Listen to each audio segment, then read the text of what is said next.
We finished Unit 2 today, a really quick short lesson for the last one, and the goal of it is also pretty short too. So explaining how you know if a point on the boundary of the graph is a solution to that system or not. So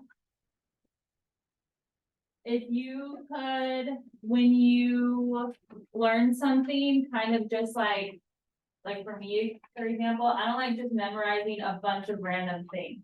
I like just like really generalizing it to a few things that I can memorize versus memorizing like a lot of different random stuff. So here's the activity that really directly met that goal. And here's all like the different colored dots and stuff. If you could summarize when something is never a solution, what would you say? So if it's a system of inequalities and it's on a blank, then it is never going to be a solution. John? I still just like, I don't really explain to it like, it's like, I know it's on the timeline, but it's also on the solid. Correct. So that's kind of what I was leading to. Anything on a blank type of line is never going to be a solution, no matter what else is involved. You guys fill in that blank? Anything on a dashed line is not going to be a solution, no matter what else is going on. If it's on a dashed line, it's not included in the solution. So even though like that purple dot is on a solid line and it's touching the overlapping shaded area, because it's also on a dashed line makes it not a solution. Does that make sense? So then you can summarize it to that. Well, if it's on a dash, it's never going to be a solution, and then things like that. All right, otherwise it has to be in the overlapping shaded area or on a solid line touching that area. Questions on that? So that means that meets the goal. And then of course I also showed you could check algebraically. For it to be a solution, it has to make it true. And that goes for anything, whether it's one variable, two variables, an equation, or an inequality. It has to make it true when you plug it in. And when you plug it in, make sure you're plugging it in the right places. If it's a coordinate, it has to go X and then Y. So even though the Y comes first here, you have to put whatever they said for the Y. Make sense? Maybe. Okay. So that leads us to what you need to do today, which is score an 80% or higher on the lesson 25 practice. That's like your math lab points. However, we do have a test Friday. We do have a binder check tomorrow in algebra only. We did do like one note sheet in math lab, but I won't like count it against you if you don't have it, because it's just one notes that we took. So just a binder check for algebra. And then I'm also checking the practice constructed response test, the one that you picked up today during algebra. So, you know, here's all the list of things to do. I have it in order of priority. So some of you have the booklet from the sub-day missing. I haven't checked it since I think yesterday I checked it. So if you didn't get points, it was 5 is missing, make sure you do that. Like easy assessment points for math lab. Those of you that don't have an A in math lab, like the way to get your grade up is to do the projects and assessments in math lab. I don't penalize you for how late you do it, you just have to do it. So earlier the better. Anyway, that practice I mentioned at 80% or higher, getting your binder check ready and the study guides. Now, earlier, my second hour had a lot of questions right off the bat from the study guides and from the practice.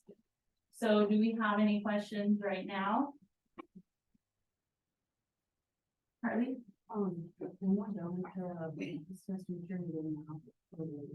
mean, if you think you'll lose it between today and tomorrow, then I can look at it now. Otherwise, I plan to check it during the binder check. You can also take a picture and upload it to Schoology if you think you're gonna know. You can do that. All right, any other questions from anything? Practice, from the study guide right now. And then I'll check in like I always do, but you know, that doesn't mean you have to wait until I check in, like you can ask as you go. And it might make it easier when you do like the other similar problems to that.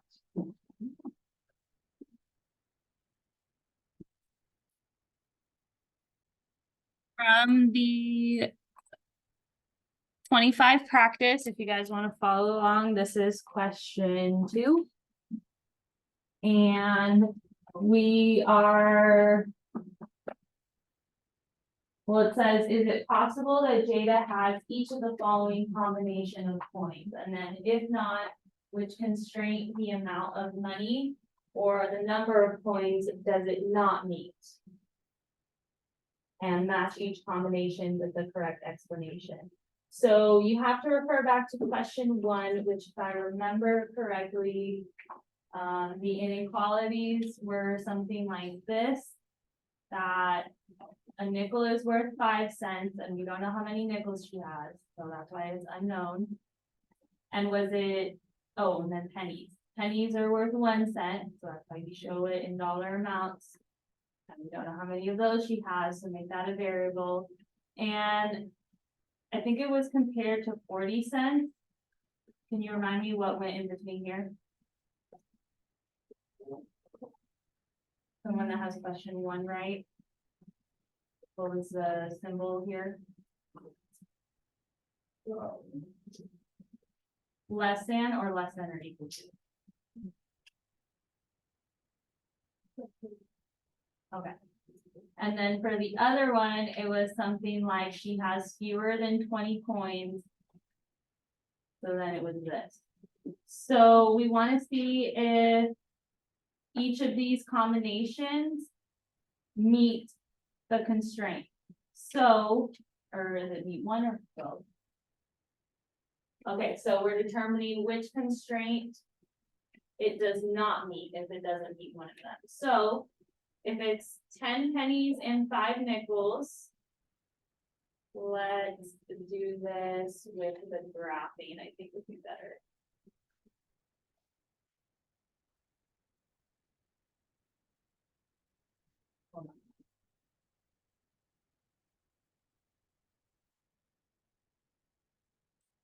Okay. So because there's multiple things that you have to check, I think it'd be best to put it on a graph first. So that's what I'm going to do.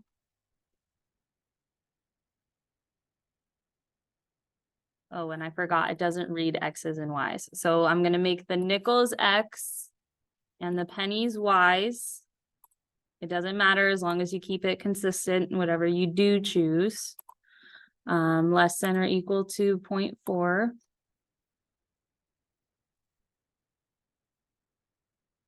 Okay. And then n plus p less than 20. So x plus y less than 20. All right. So then when we're choosing this, and remember I put nickels as x. So if it's 10 pennies, 5 nickels, I need to put 5, 10 as a coordinate because I made the nickels be x. So I have to keep that consistent. So is that in the overlapping shaded area? That point?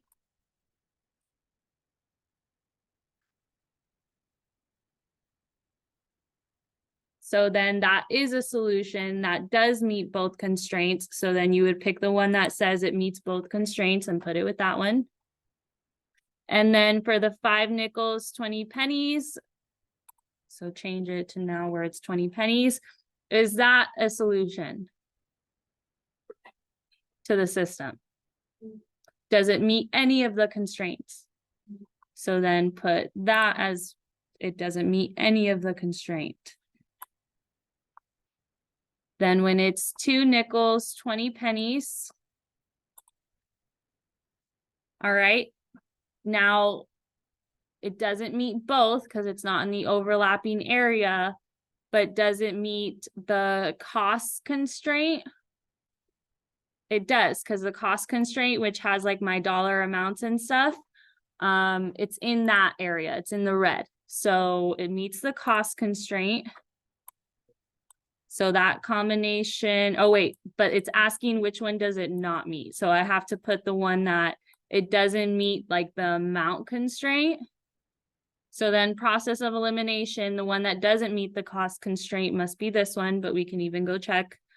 So 8 nickels, 5 pennies. Yeah, it's only in the blue, so it doesn't meet the cost constraint. Does that make sense? And it says it's all wrong, but I'm very confident in my answers.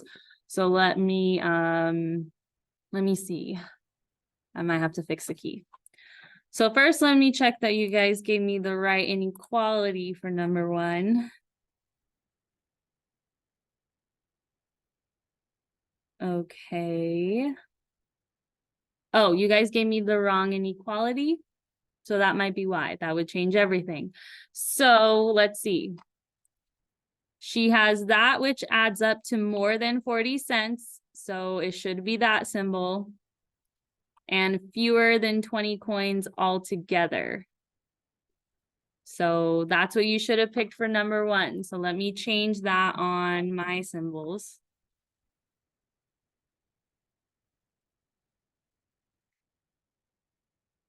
Because if it adds up to more than 40 cents, it can't be exactly 40 either. So it has to be this symbol. All right, so then let me fix that on my graph. Oh, nope, not that way. Okay, then that would change everything. So then when I look at the 8 nickels, 5 pennies, that's in the overlapping area. So that one actually meets all the constraints. Hold on. Okay, so the 8 nickels, 5 pennies meets all the constraints. The 5 nickels, 10 pennies. All right, only meets the amount constraint. It doesn't meet the cost constraint. So it doesn't add up to 40 cents for the first one. 5 nickels, 20 pennies. That is in the red only, so it meets one of them. It doesn't meet the amount constraints, so then process of elimination, then it must be this. 2 nickels, 20 pennies should be where there's no shading at all. Let's verify. Okay. Now let's see if it's all right. And now it is. So you need to have the correct inequality, which is now this, in order for it to work. So questions on that one? All right, questions on any others? From the study guide or the practice? John? On the practice? Yeah. Okay. So a gardener is buying some topsoil and compost to fill his garden. His budget is $70. Topsoil costs that much per cubic foot. Compost costs that much per cubic foot. We need to select all statements or representations that correctly describe the gardener's constraints in this situation. T will be for topsoil, C will be for compost. So first, we have the combination of 7.5 cubic feet. Let me, because these are all just like random stuff. Let me just kind of go through and let's make a basis for all the constraints, and then we can take it like line by line and see which one is actually right. So a gardener is buying some topsoil and compost to fill his garden. His budget is 70. Let's use B for budget. If his budget is 70, is he allowed to spend more than 70? So then let's flip that sign. He can spend less than 70. Can he spend exactly 70? Okay. Then we have topsoil costs that much and compost costs that much, so anytime it's like per week, per person, per cubic feet, what operation would that be? Here's what I found. It's like per week, per person. Each day, every hour. What math is that?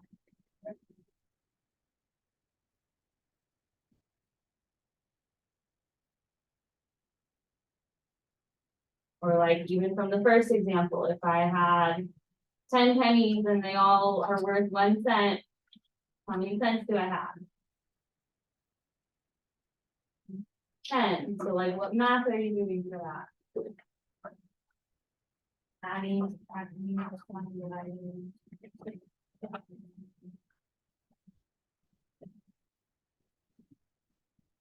How do I represent that topsoil cost 189 per cubic foot? In like math.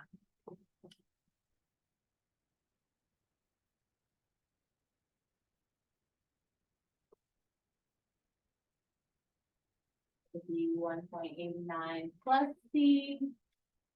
1.89 minus T, 1.89 times T.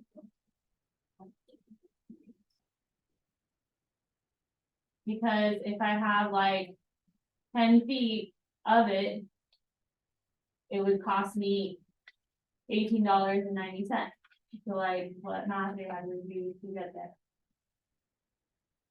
Or if I said, you're getting paid $10 an hour for 9 hours, how much money did you make?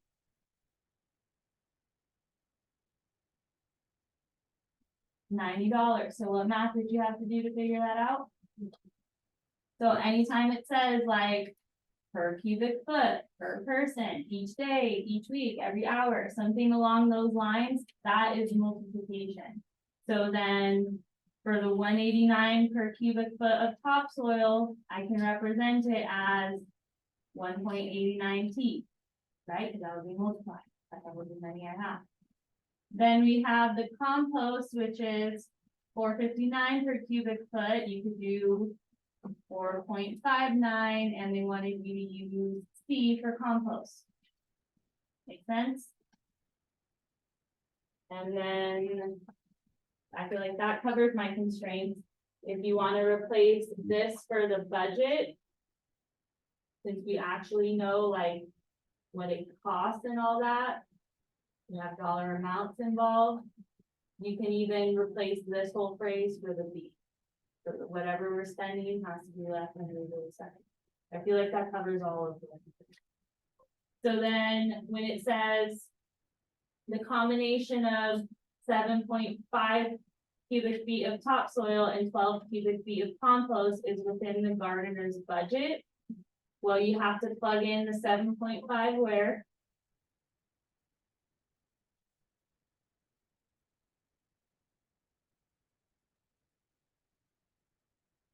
Where am I plugging the 7.5 in?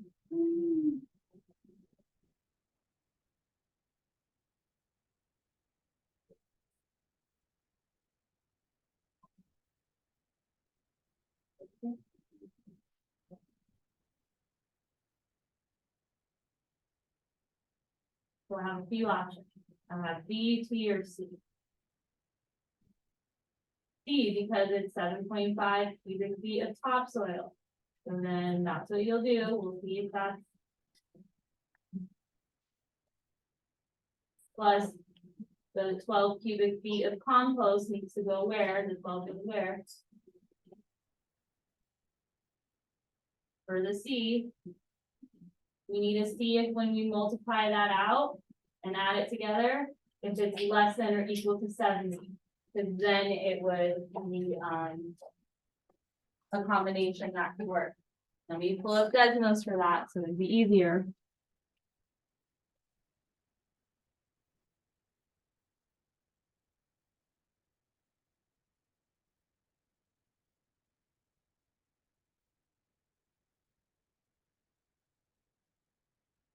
Okay, 4.59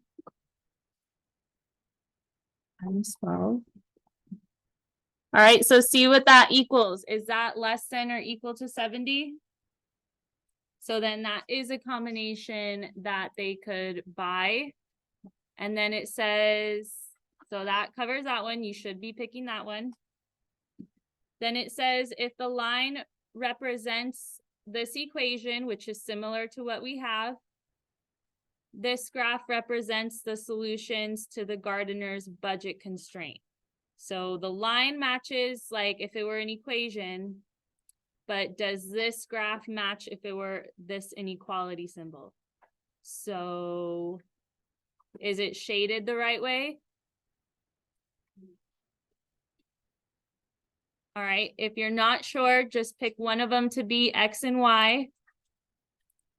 So I'll make the first one X, the second one Y. We can put in that symbol, less than or equal to 70.